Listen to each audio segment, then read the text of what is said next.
철기 시대는 인류 문명에서 새로운 역사가 이루어진 시대였습니다. 철은 공업 발달에 있어서 반드시 필요한 중요한 자원이죠. 철을 만드는 기술은 기원전 1500년경 소아시아에서 발견되었는데, 철의 발견은 역사에 남을 획기적인 사건이었죠.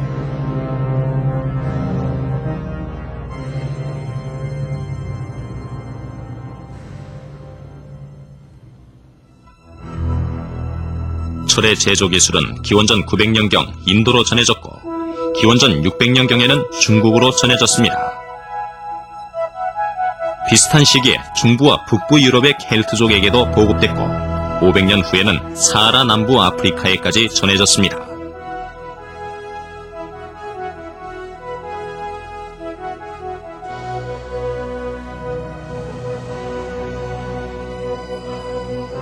오늘날까지도 철기 시대는 계속되고 있죠. 인류는 철을 발견하면서 좀 더 단단한 도구로 밭을 일구고 강한 철제 무기로 무장할 수 있게 되었으며, 오랜 시간 동안 철은 언제나 공업 발달의 원동력이 되었죠.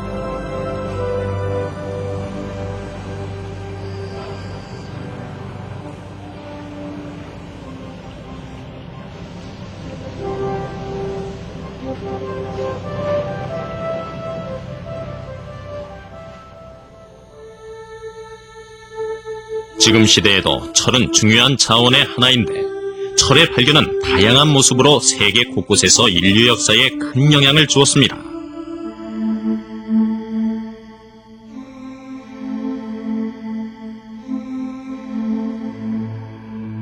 초기 문명지인 티그리스와 유프라테스강, 나일강, 인더스강, 중국의 황하강 유역의 사람들이 철을 만드는 방법을 배우기 전에는 철을 녹이는 방법을 알지 못했고, 그 대신 동과 주석을 사용해서 청동의 무기와 장신구를 만들어 사용하였는데, 이 시기가 청동기 시대였습니다.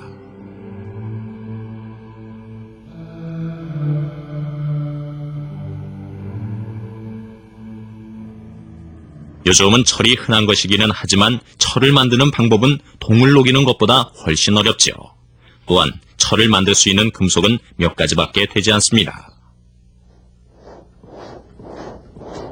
철이 녹기 시작하는 온도는 불이나 주석보다 훨씬 높습니다. 주석을 녹여서 작은 거푸집 속에 붓는 작업은 화면과 같이 비교적 간단한데요. 이 과정은 기본적으로 요즘 주물 공장에서 청동을 만들 때의 과정과 비슷하죠.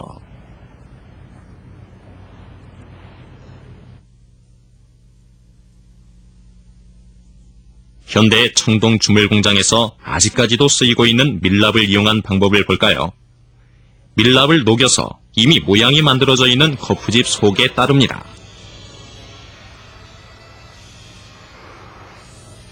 그 다음 액체 상태의 금속을 거푸집 속에 붓고 밀랍을 걷어낸 후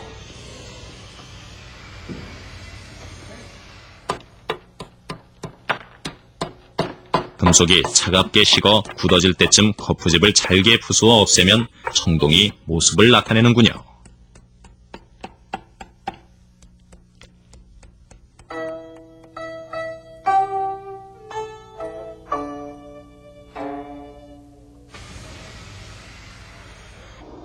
철은 동이나 청동과는 달리 거푸집에 부을 수 없고, 좀 더 많은 작업을 필요로 하며 용광로의 온도에 따라 무기로 만들기에는 너무 무른 연철에서부터 모양을 변형시키기 어려운 단단한 강철까지 다양합니다.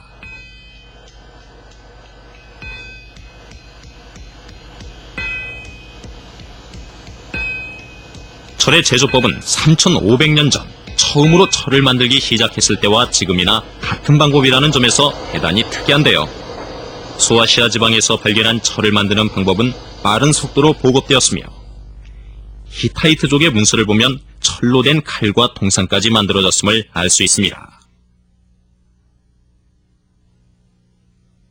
기원전 1200년 소아시아의 인구가 늘어나면서 철의 사용법이 여러 곳에 알려지게 되었지만, 아직도 철로 만든 무기들은 많은 점에서 특별한 계급만 사용할 수 있는 귀중품이었죠.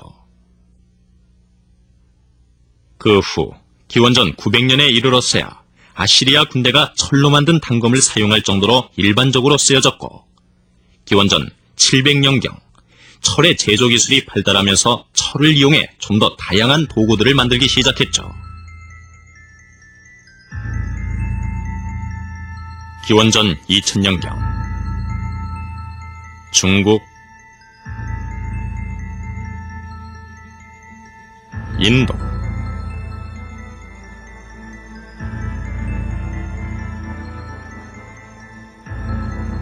메소포타미아, 이집트 등 문명이 발생한 곳은 부와 호화스러움으로 인해 처음부터 주변의 부족들에게 끊임없는 공격을 받았습니다.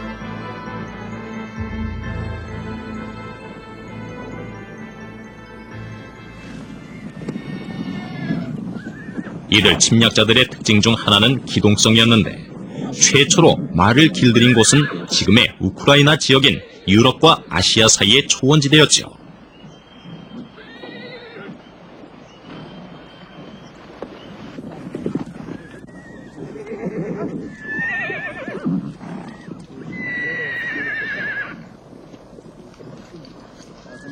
기원전 2000년경 유럽과 오리엔탈 지방에서 말을 기르기 시작했으며, 또한 말이 끄는 빠른 전차는 아시리아, 바빌로니아, 이집트, 중동 지방에까지 전해졌습니다.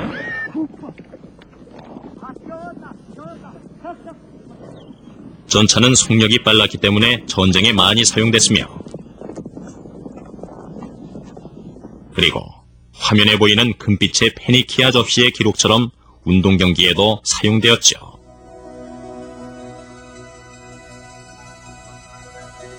기원전 1200년경 병사들이 말을 타고 철제 무기를 사용하면서 전쟁에 혁명을 일으켰는데,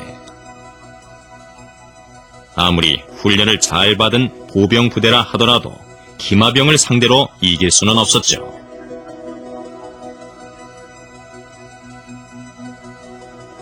이제 말은 전쟁에 없어서는 안 될 도구였습니다. 말과 전차, 기병대, 그리고 철제 무기의 보급 등은 청동기 시대와 그 후 철기 시대를 구분하는 특징들이 되었습니다.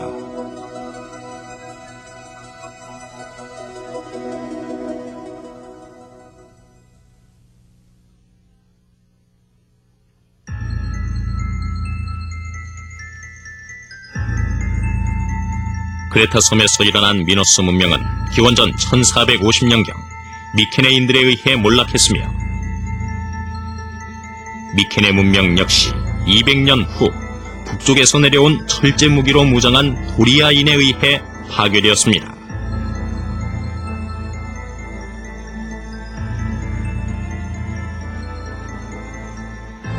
크레타의 수도인 크노소스도 싸움에 패했고, 미케네와 성벽에 둘러싸인 헬로폰네소스 역시 마찬가지였습니다. 전성기를 누리던 에게해의 초기 문명은 사라지게 되었고, 문자와 다른 많은 기술들도 사라졌습니다.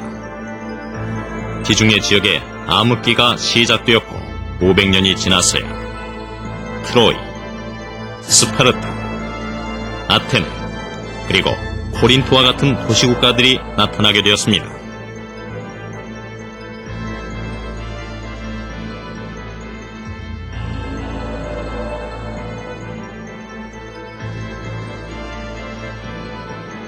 인더스강 문명도 같은 운명을 겪었는데, 기원전 1500년경 이란 고원에서 살던 아리아인이 쳐들어왔던 것이죠. 아리아인은 인도 유럽어족에 속하는데 훗날 그리스를 침략하기도 했습니다. 이후 인도 문명은 사라졌고, 겐지족 골짜기에는 조금씩 새로운 원시적인 문명이 자리를 잡기 시작했습니다.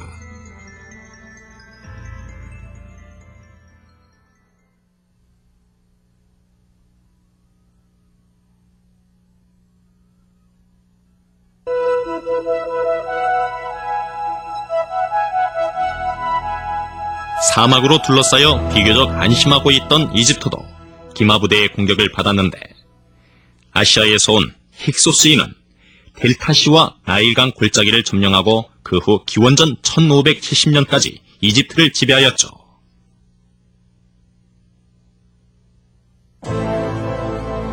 그러나 가장 심한 공격을 받았던 곳은 가장 부유한 지역이었던 메소포타미아였죠.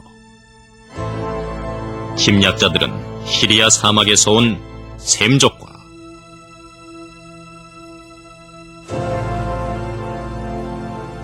코카사스와 흑해의 서부에서 온 히타이트족이었는데, 그 결과 이 지역은 오랫동안 끊임없는 분열과 혼란을 겪어야 했습니다. 아르메니아 고원에 후리안족이 있었고, 자그로스 산맥에서 온 카사이족이 있었으며, 소아시아에서 온 히타이트족이 있었죠. 아랍의 산맥에서 온 칼데아족, 아르마인족, 미타니족, 메데스족, 그리고 페르시아인들 중에 마침내 히타이트족과 아시리아인의 제국이 가장 큰 세력을 얻게 되었습니다.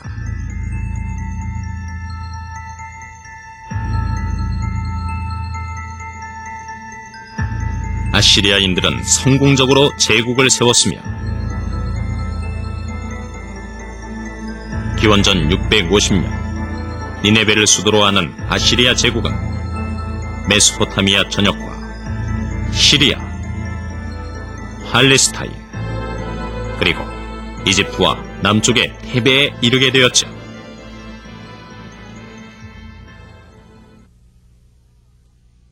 이들은 철제 무기와 잘 훈련된 군대, 그리고 강력한 정치 제도를 갖고 있었는데, 그러나 기원전 612년 메데스족과 스키타이족의 유목민들이 아시리아인의 제국에 쳐들어와 수도인 니네베를 파괴했고, 아시리아인의 제국은 영원히 사라지고 말았습니다.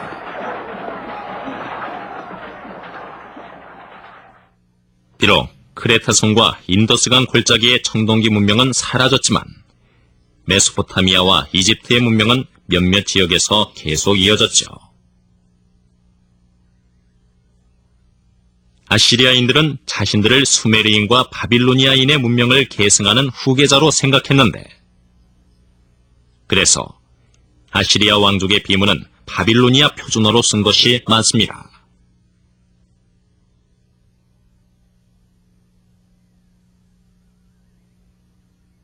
아시리아인들은 메소포타미아의 문학을 보존했고, 메소포타미아의 예술을 모방했으며, 풍요의 여신인 닌후르삭과 같은 옛 신들을 숭배했습니다. 이리하여 알렉산더 대왕이 기원전 330년에 페르시아 제국을 침략할 때까지 메소포타미아 문명이 이어지고 있었던 것입니다.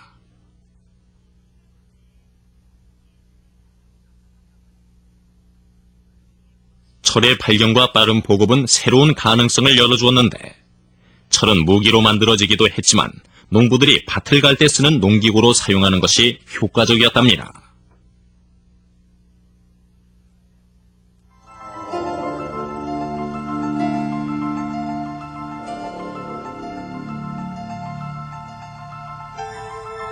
중국은 유럽보다 늦게 철이 보급됐죠.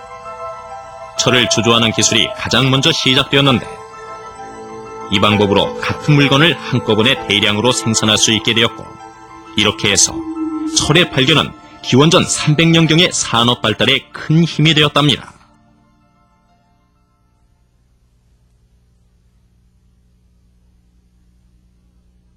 중국 초기 청동기 문명은 후황호나 황하 유역을 따라 밭을 경작하는 데 그쳤습니다. 그러나 기원전 600년에 철이 도입되면서 모든 상황이 바뀌게 됩니다. 기원전 221년 진나라에 의해 중국이 통일되었는데, 진나라는 중국 전체를 통일하고 만리장성을 튼튼하게 다시 쌓아 북쪽 유목민족의 침입에 대비하였죠. 오늘날 중국의 만리장성은 약 2413km이고 높이는 약 9m 정도입니다.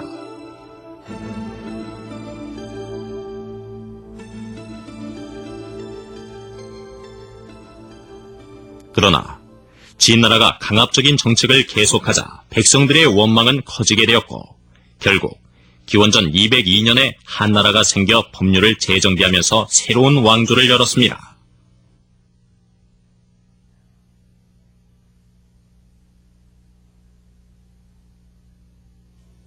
기원전 87년에서 서기 140년까지 위대한 왕 무제가 한나라를 다스리면서 중국은 강한 국가가 되었고,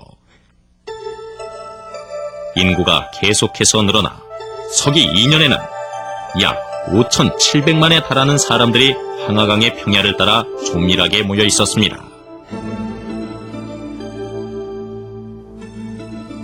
중국의 한무제는 흉노족을 막기 위해 만리장성을 확장하였고, 그 결과 중국은 외부의 침입에서 안전하게 교역할 수 있게 되었죠.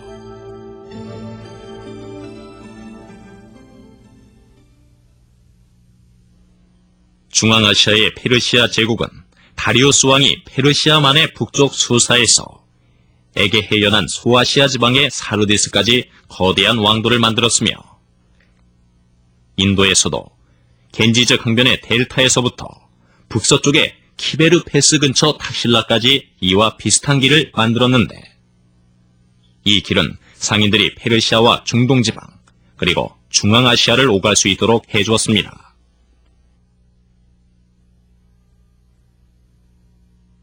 중국의 수도인 장안은 15만 명의 인구, 실타래처럼 복잡하게 얽힌 도로들, 그리고 효율적인 정치제도가 나타나게 되었습니다.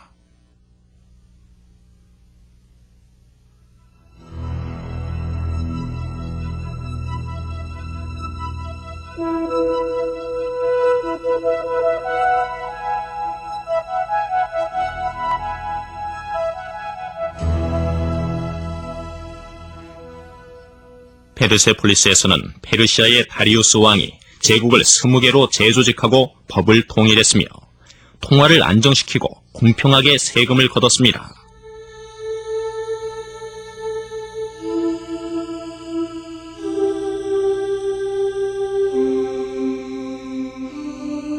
현대 행정의 기초적인 조건을 모두 실행했던 것이죠. 이에 비해 유럽은 비문명 상태로 뒤떨어져 머물고 있었는데, 그러나 기원전 221년에 시황제가 중국을 통일했을 무렵 유럽에는 새로운 세력이 형성되었습니다.